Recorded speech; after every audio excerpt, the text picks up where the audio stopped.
Hello, my friend. Welcome to this gentle sleep story. My name is Tony, where we listen, we relax, and we slowly drift into sleep. I'm your host this evening, and I'm truly grateful you're here.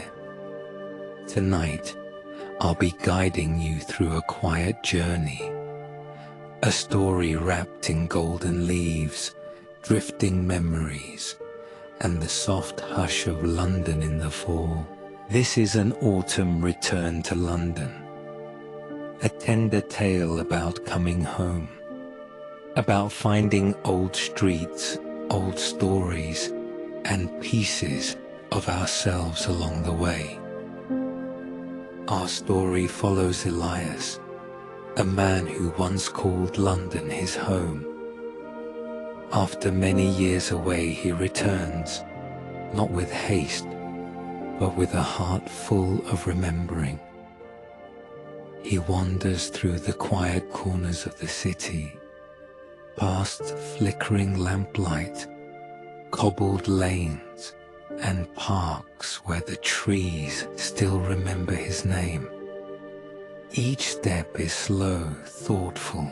Each place holds a memory, gently stirring the soul and softening the heart. So before we begin, I invite you to settle in. Now let yourself arrive. Find the most comfortable position in your bed. Let your head rest deeply into your pillow and allow your body to soften. There's nowhere to go, nothing to do. This moment is simply for you. Take a long, slow breath in, and then exhale, soft and steady. Feel the air settle low in your belly, and notice how each breath draws you deeper into stillness. Let your shoulders drop. Let your arms grow heavy. Let your jaw unclench, your brow smooth. With each breath, let your body melt just a little more into the mattress. If any thoughts come to visit, welcome them gently and let them float by like leaves on a river.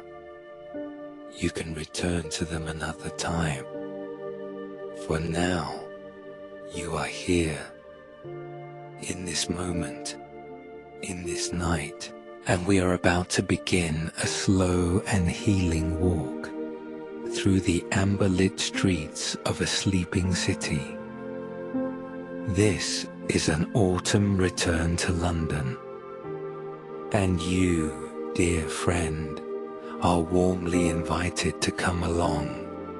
So when you're ready, close your eyes and let's begin. Part 1. Homecoming. The city was waiting. It didn't rush. It never did. London, in its quiet grandeur, simply held its breath. As if sensing that someone was returning, Elias stepped out of the train at Victoria Station, his leather shoes meeting the slick stone with a soft, familiar sound. The air was cool and smelled of rain. Not the sharp rain of spring, but the calm, whispering kind that belongs only to October. He stood still for a moment, his suitcase at his side, the weight of it not just in its handle, but in everything it carried. Notebooks, old letters, soft sweaters, and a heart quietly full. It had been years since he'd last walked these streets, years since he'd stood beneath this same sky. Yet nothing felt unfamiliar. It was as if the rhythm of the city had been waiting, keeping time for him, a soft heartbeat beneath the surface of it all. As the rain tapped lightly against the brim of his wool cap, Elias lifted his face to the grey London sky, soft, endless, and somehow comforting. It didn't judge him for staying away so long. It simply said, "You're here now. That's enough." He made his way slowly toward the bus stop, his steps unhurried, letting the city reveal itself to him, one memory at a time. The red double-decker bus came around the corner with a low hum, headlights glowing through the mist like old lanterns. He boarded and climbed the narrow stairs to the top deck, just as he used to when he was a boy. The front seat was empty. He took it, settled in, and let the city begin to move around him. Outside the wide windows, London unfurled like a dream half remembered.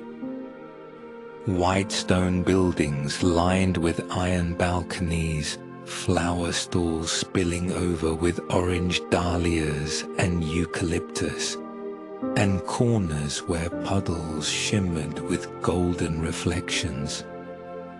Everything looked softened, quieter in the mist. Even the people. They moved like dancers in slow motion, umbrellas open, scarves tucked close, each one part of the city's graceful choreography.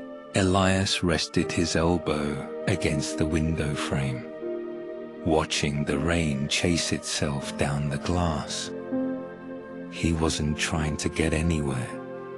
This ride, this slow floating through familiar streets, was exactly where he wanted to be. As the bus passed St. James's Park, he caught a glimpse of golden trees bending in the breeze, their leaves letting go one by one, like old memories finally released. He remembered walking there with his mother when he was small, feeding crumbs to the birds, watching squirrels hop along the path, as she told him stories about kings and poets, and a time when the world moved more gently. The memory settled in his chest like a warm cup of tea. The bus turned toward Westminster. He saw the tower clock rise into view. Big Ben, stoic and soft-edged in the grey afternoon. Its chimes rang out just as the bus slowed for a light. The sound wrapped around him, not loud or dramatic, but steady, like something old and kind, something that had always been there even while he'd been away. People moved around him in the bus, tourists whispering in languages he couldn't name, children pointing at monuments, lovers holding hands in quiet conversation. But Elias stayed still. His breath slowed, his shoulders relaxed. He brushed the mist from the window with the sleeve of his coat, just enough to see clearly, and through the circle he'd made in the glass, he saw a small bookshop on the corner. Green painted wood, gold letters on the sign, and a single yellow lamp glowing softly inside. It wasn't the shop he remembered from his youth, but something about it. The light, the shelves, the smell he imagined felt just the same. Sometimes it didn't have to be the exact place. Sometimes the feeling was enough. The bus rolled on, and Elias let himself drift with it, through traffic, through thoughts, through a city that felt like it was cradling him gently, welcoming him home, not with fanfare, but with a whisper. As twilight began to settle in, and the rain turned to a fine silver mist, he decided to step off the bus. He pressed the button, waited, then walked down the stairs slowly, his hand tracing the rail like a memory. The doors opened, and Elias stepped once again onto London ground. He looked around. The street was quiet. A few lights glowed in windows, and the scent of baked bread drifted from a small shop nearby. He smiled. It wasn't just a return to a place. It was a return to a part of himself. A chapter reopening, one page at a time. And the city, in all its autumn hush, was ready to be read again. Part 2, the South Bank stroll. The rain had paused, leaving behind only the softest mist in the air, like the breath of the city itself, slow and content. Elias stood for a moment on the pavement, his coat damp at the shoulders, his breath forming tiny clouds that vanished as soon as they appeared. He turned toward the Thames, its presence like a quiet compass guiding him forward with a rhythm older than time. There was no need to rush. This part of the day, this golden edge of evening, was made for walking. The South Bank awaited him, that long winding stretch beside the river, lined with flickering lamps and cobbled steps, street performers and the occasional open bookstall still lingering past daylight. As he walked, Elias could hear the soft lapping of water against the embankment, the echo of his own footsteps on damp stone, and the gentle rise of music from somewhere ahead. It was the unmistakable sound of a cello, low, rich, and resonant, like the city speaking in song. He turned a corner, and there she was, a woman seated just beneath the arch of Waterloo Bridge, her eyes closed as her bow danced slowly across the strings. The notes melted into the air like candlelight, slow and soulful. Each tone lingered before dissolving, as if encouraging each passerby to pause, to listen, to feel something they had almost forgotten. Elias did pause. He stood a few steps away, his hands in his coat pockets, his heart quiet. He didn't need to speak. The music did all the speaking. Behind her, the river glowed with reflections, city lights and autumn gold, Ferris wheel beams from the London eye spinning gently in silence. And for a brief moment, time softened its grip. There was no rush, no destination, just music and mist and memory. As the last note faded, the cellist opened her eyes and smiled softly, not at Elias in particular, but at the world, at the river, at the moment.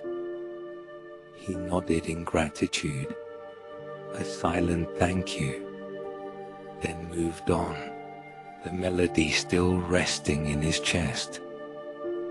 Further along the promenade, Elias passed couples hand in hand, lone walkers like himself, and children pointing up at the blinking lights of the carousel. The South Bank always held this energy, a gentle aliveness, like a city breathing dreams into the dusk. He passed the Tate Modern, its towering brick walls now home to warmth and wonder, and he remembered a time, years ago, when he stood in one of the galleries, a boy with wide eyes, trying to understand how colors could hold emotion. Now, older and quieter, he understood. Sometimes the feeling matters more than the meaning. A few steps later, he paused at a familiar spot, a stone wall beside the river. The very place he once sat with a notebook, jotting down lines of poetry beneath the amber glow of a street lamp. He was barely 20 then, lost in life but not in the city. Elias ran his fingers along the old stone edge, still rough, still cold from the river air, but comforting somehow, like shaking hands with an old friend. He sat for a while, his gaze drifting across the water. On the opposite bank, the dome of St. Paul's Cathedral rose into the mist, majestic and softened by the night. Behind him, a musician played something slower now, a lullaby on guitar, its rhythm matching his breath. And slowly, with each inhale, each exhale, Elias felt something unspoken unwind inside him. He didn't even know he'd been carrying it. The tension, the forgetting, the small griefs that collect with time. But now, in this quiet moment by the water, it all seemed to float away. A breeze passed, gentle and cool, carrying the scent of river and roasted chestnuts from a nearby cart. He closed his eyes, listening to the mingling sounds, music, wind, laughter in the distance, and the soft hum of the city preparing for night. London didn't ask anything of him. It simply offered a place to sit, a view to watch, and the time to remember. He stayed there until the sky grew darker, until the lights of the bridges lit up one by one like stars in the shape of arches. Then, slowly, he stood again. The world felt lighter. He walked on, his footsteps now accompanied by the quiet comfort of knowing that the city, in all its changes, still remembered him.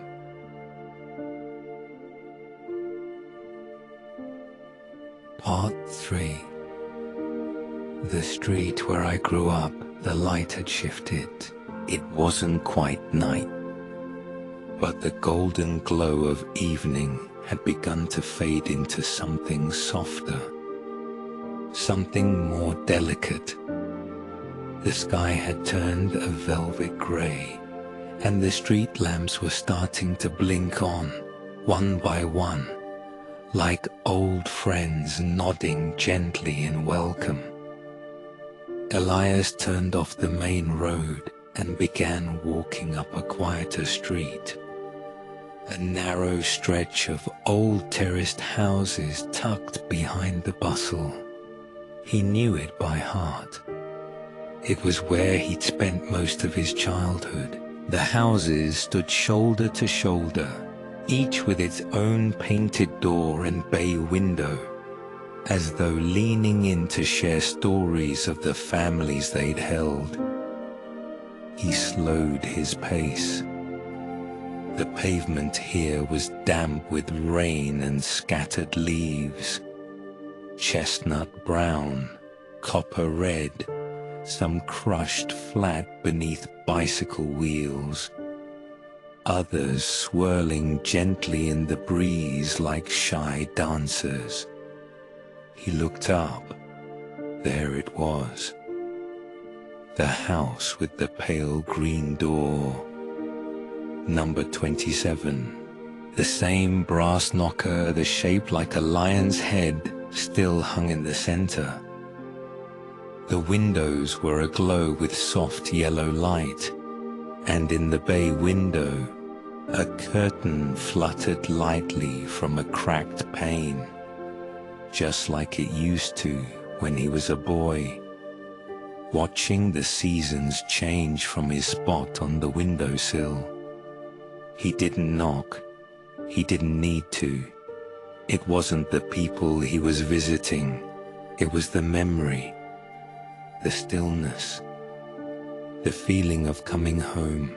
Across the street stood the tall elm tree he used to climb, its branches now bare, reaching up like arms outstretched toward the sky. He remembered the bark beneath his fingers, the way it scratched just slightly, and how proud he'd felt reaching the top, high enough to glimpse the chimneys stretching along the rooftops like little soldiers. There was a bench a few doors down, old and worn, paint-chipped from years of London weather. He sat down quietly. This was where his father used to wait for him when he rode his bike home from school, always pretending to read the paper, but always looking up as soon as Elias came into view. He could almost hear it now, the creak of bicycle wheels, the rustle of leaves under rubber tires, and the sound of his father's soft chuckle as he said, "You're late, you know." Though Elias never was. He closed his eyes. The air smelled faintly of chimney smoke, mixed with the scent of wet stone and the distant sweetness of bread. Perhaps from the bakery at the end of the road, the same one that used to give him warm jam tarts when he helped carry boxes. He sat in silence, letting the memories come, not all at once, but slowly, gently, like the way leaves fall, one after another, each one landing without a sound. He remembered rainy Saturday mornings spent curled up with books, his mother humming in the kitchen, the radio playing old jazz tunes that filled the house like sunlight. He remembered winter evenings, pressing his nose to the cold glass, watching frost form delicate patterns on the window as his breath turned to clouds. And he remembered someone else, a girl with a red scarf and laughter in her eyes. Her name was Sophie. They used to walk this street side by side, making up stories about the people behind the windows, imagining whole lives based on the flicker of a curtain or the angle of a teacup left on a windowsill. She had long since moved away. He'd heard as much. But here, on this street, she was still 16, still smiling. The kind of memory that doesn't age, no matter how much you do. A car passed slowly, tires hissing over wet road, and then silence returned. Elias let it wrap around him, let himself belong to this still moment.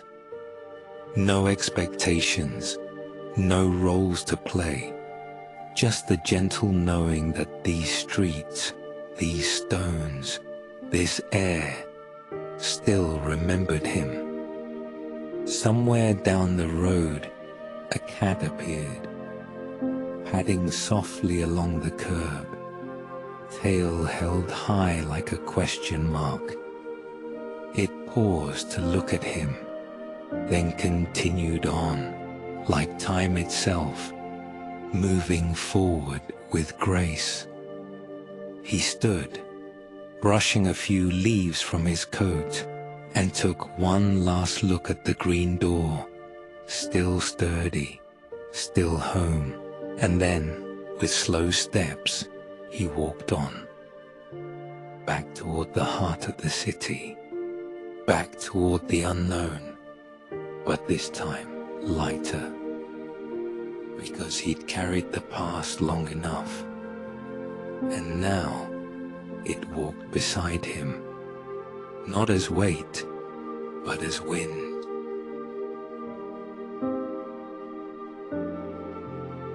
Part 4. The Secret Tea Room.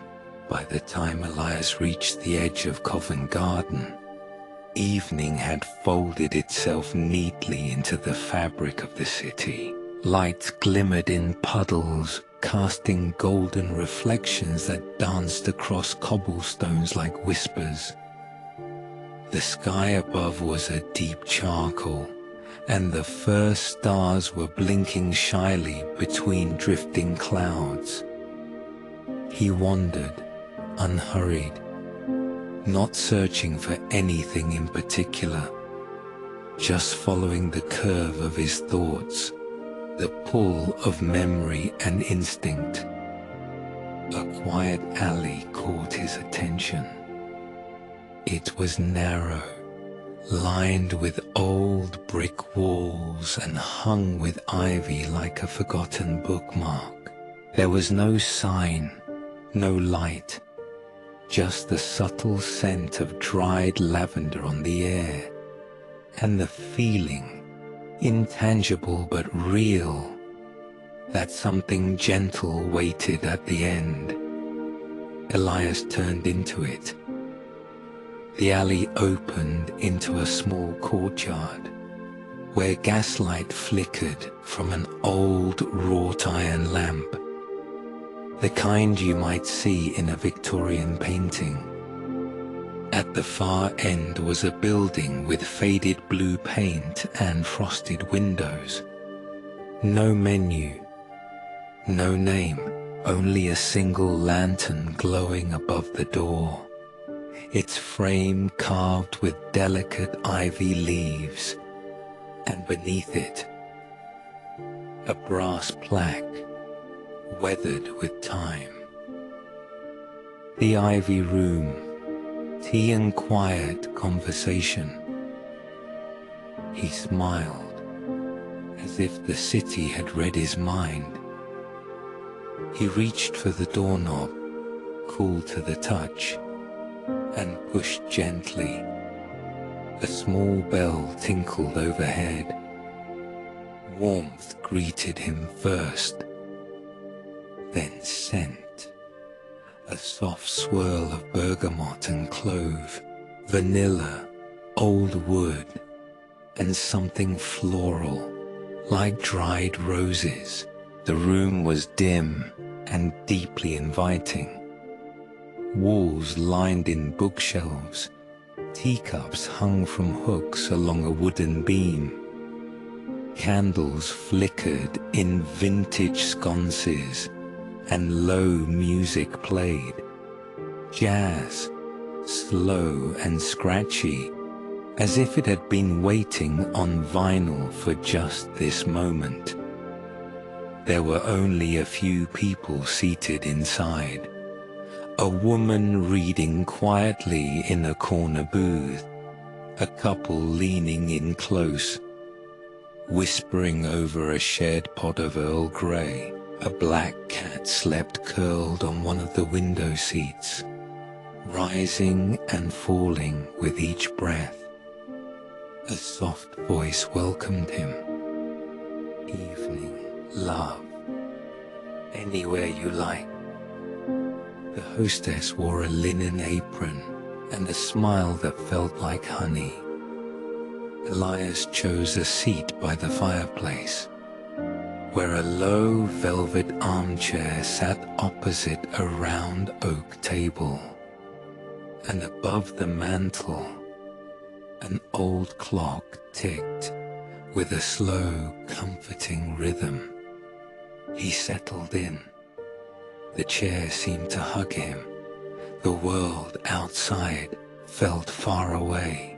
Here, it was all hush and warmth. A pause in the middle of time. The tea arrived moments later. A porcelain pot, 2 cups, as if expecting conversation. He poured quietly, watched the steam curl upward, slow and elegant, like silk unraveling in mid-air. He took a sip. The flavor was soft, slightly sweet, with the warmth of cinnamon and something floral he couldn't quite place. It tasted like memory. Elias sat back, hands wrapped around the cup, and let his eyes wander the room. There were old photographs on the walls, sepia-toned faces frozen in laughter, tea parties in gardens, children with ribbons in their hair. Time here was not measured in minutes, but in stories told over warm drinks. He leaned his head against the back of the chair. The fire crackled. A piano note drifted up from the old record player. Someone turned a page, and slowly, gently, he let himself exhale. Not just air, but everything he'd been holding. The questions, the noise, the tightness that comes from being far too long away from what feels like belonging. In this small tea room, tucked between yesterday and now, Elias found a kind of peace that can't be bought, only remembered. The waitress returned, setting down a plate of warm scones with jam and clotted cream. She smiled, not needing to say anything. He took a bite. It melted in his mouth. But more than that, it reminded him of quiet winter mornings, his mother humming softly in the kitchen, hands floured with dough, tea brewing on the stove. It's strange, he thought, how a flavor can hold a moment so precisely. He stayed until the record reached its end, its last note stretching into a gentle crackle. Even the cat had opened one eye, just long enough to glance his way, then curl back into dreams. Elias stood slowly, leaving coins on the dish. His coat warmed now by the fire. Before leaving, he paused by the door. The rain had begun again, soft, a rhythmic patter that tapped against the glass. He didn't mind, not tonight. He stepped back into the alley, his footsteps echoing lightly. The door clicked shut behind him. The world was darker now, but he felt lighter. And the warmth of tea and the scent of lavender and stories walked with him into the quiet night. As so.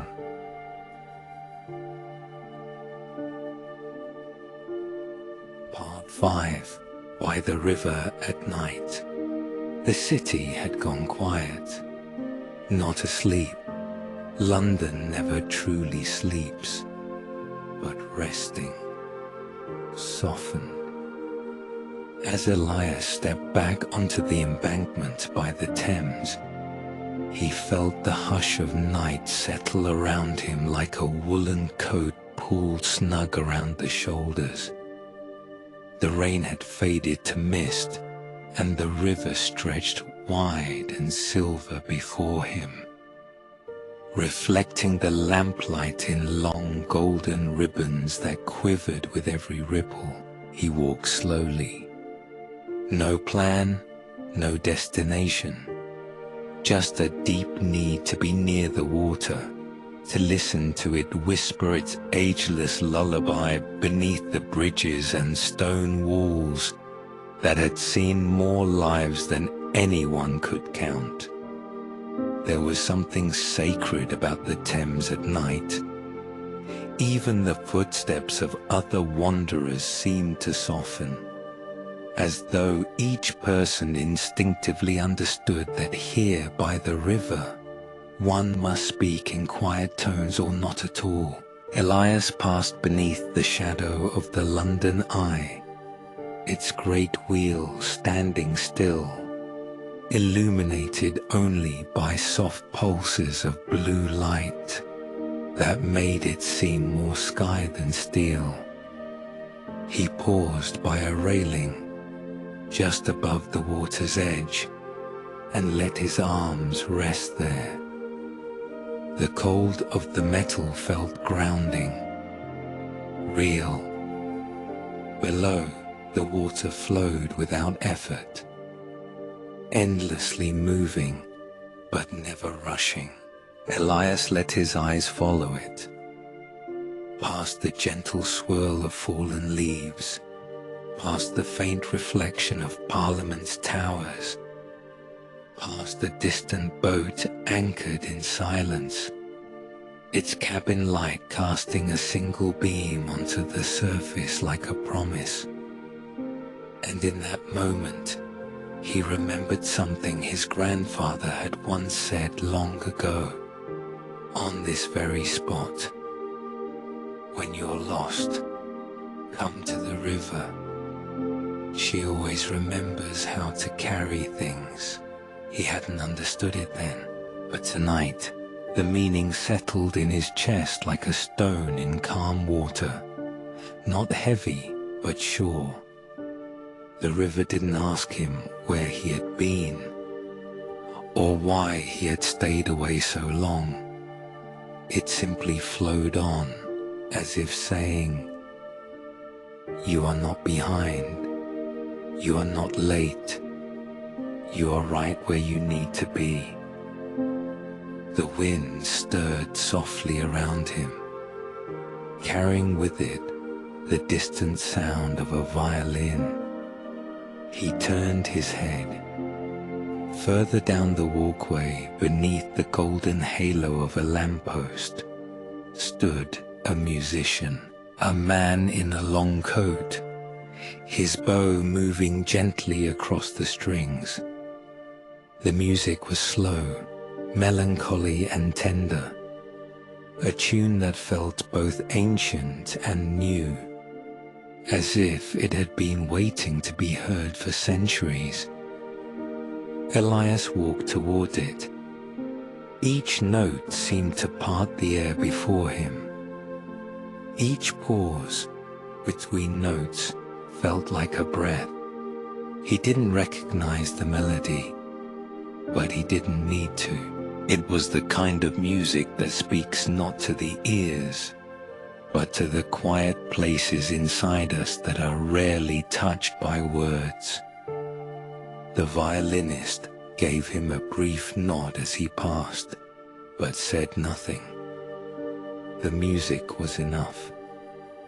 Elias sat on a nearby bench, wooden, weathered, still warm from the day's sun.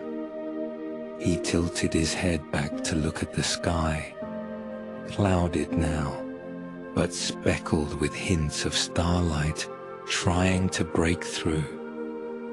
And slowly, he allowed his thoughts to quiet.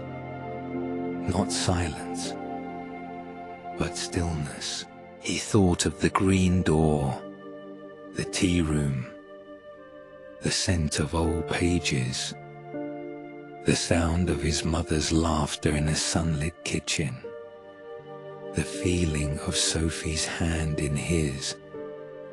Memories rose like bubbles from deep water, not sharp, not sad, just gentle, like reminders.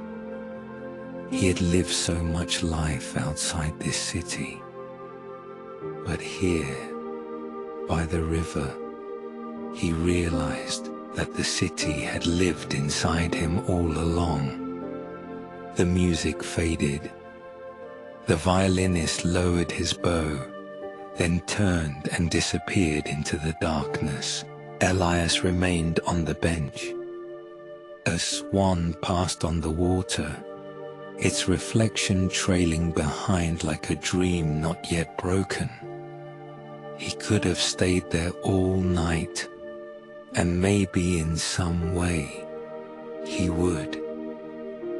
Part of him woven into the quiet current, into the lamplight, into the hush.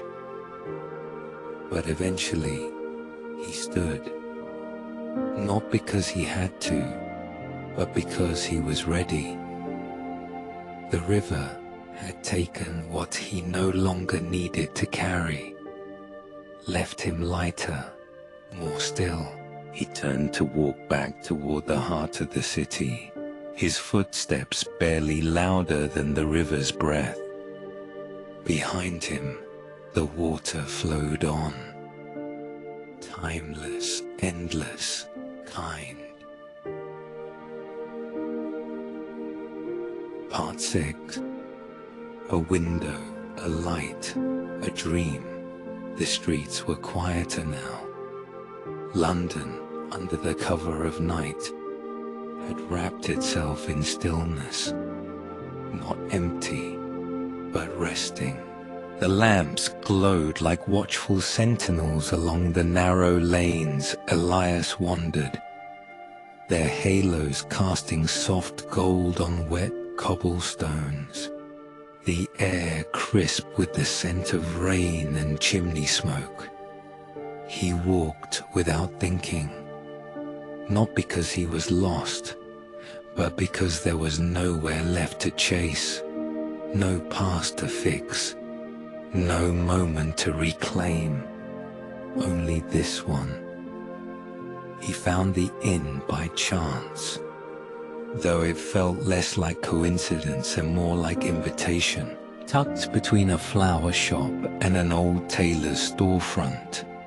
Its sign read simply, "The Lantern House," a place for travelers, for dreamers, for those who needed only one quiet night to remember themselves. The inside was small and warm, wooden floors worn smooth with years, walls lined in framed maps, and a soft ticking clock that seemed to echo the rhythm of his breath. A kind-faced woman at the front desk handed him a brass key. "Room 5, she said gently. "Top of the stairs, window view." He thanked her, then climbed, each step creaking softly underfoot, like a lullaby in wood and time.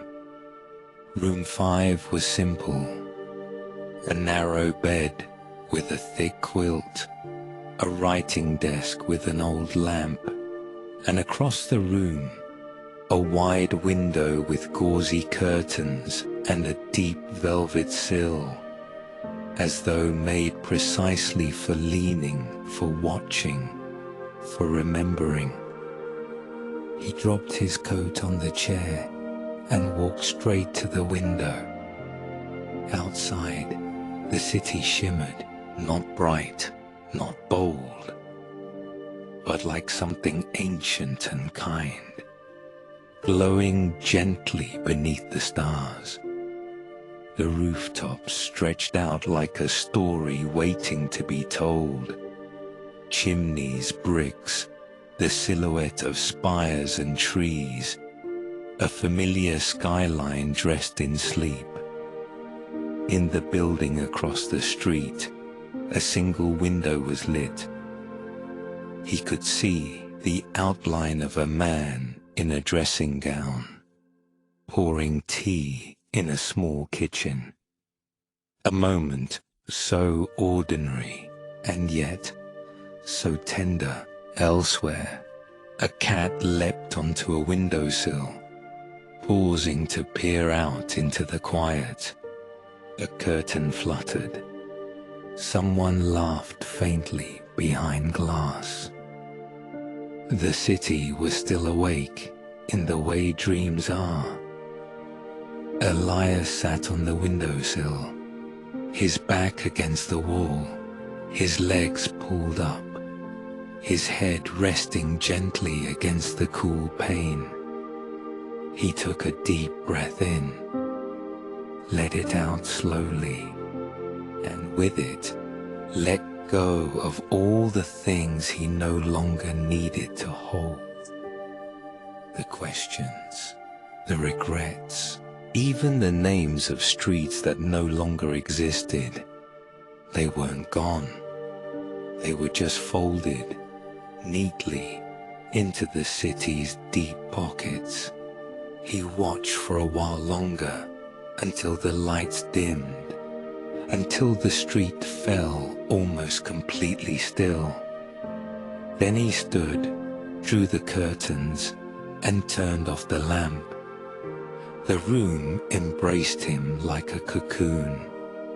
He lay down on the bed, pulled the quilt up to his chest, and let the quiet settle over him like mist on the river. He closed his eyes, and in that moment, London did what it always does for those who return.